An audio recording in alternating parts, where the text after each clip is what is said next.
السلام عليكم. عليكم السلام. كان حجابي. sağ ol abi teşekkür. زيتونات ميزانين. زيتونات. وانا فيت شويه ويقولوا والله باش بهاي يجي ارزان يجي. باش بهاي بيس ارزان. خودی ششا و حتی 15 و 16 اوانی کو دست پیدا کی ور 18 اوانی لما جدما شهر مالار مكرين ام دما شهر يوم يشخر زيتون كري ودماله شلاو كي مري وزمري Havana elbisini fazla millete metişte baş mı?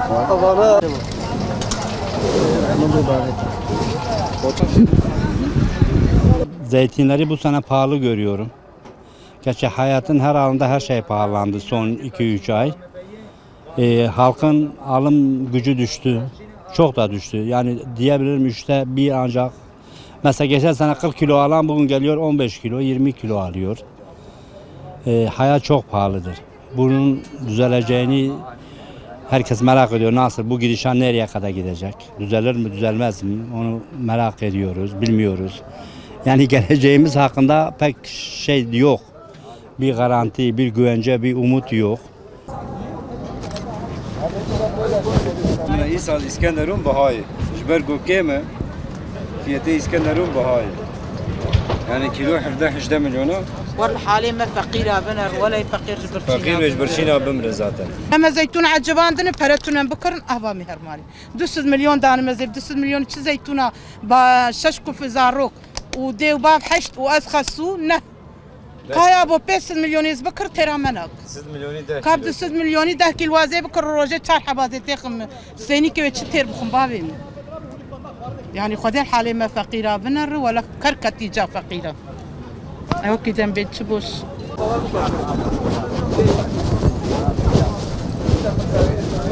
ام هاتن زيتون اشخر بخير زيتون تدي نقي سالي تي خوار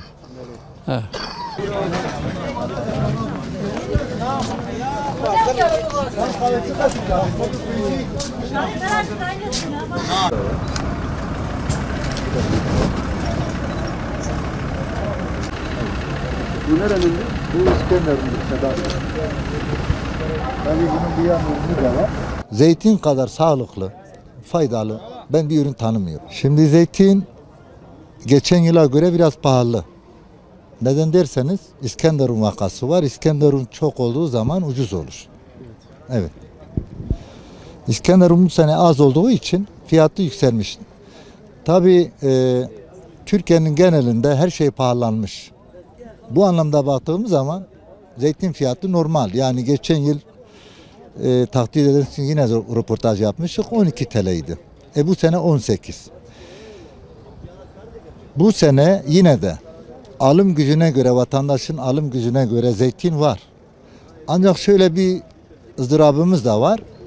Bu defa biz zeytinci arkadaşlarım bazıları yani İskenderun yetmedi bize. Bu defa biz içeriden yaralanıyoruz. Şöyle ki size arz edeyim bunu bilerek ben yaptım.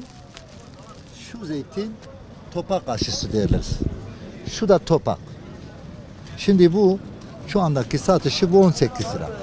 Güneşe de getiriyorum. Bu 18, bu 12. Şimdi harmanladığın zaman bunu ayırt etme şansımız hiç yok. Hemen hemen yok.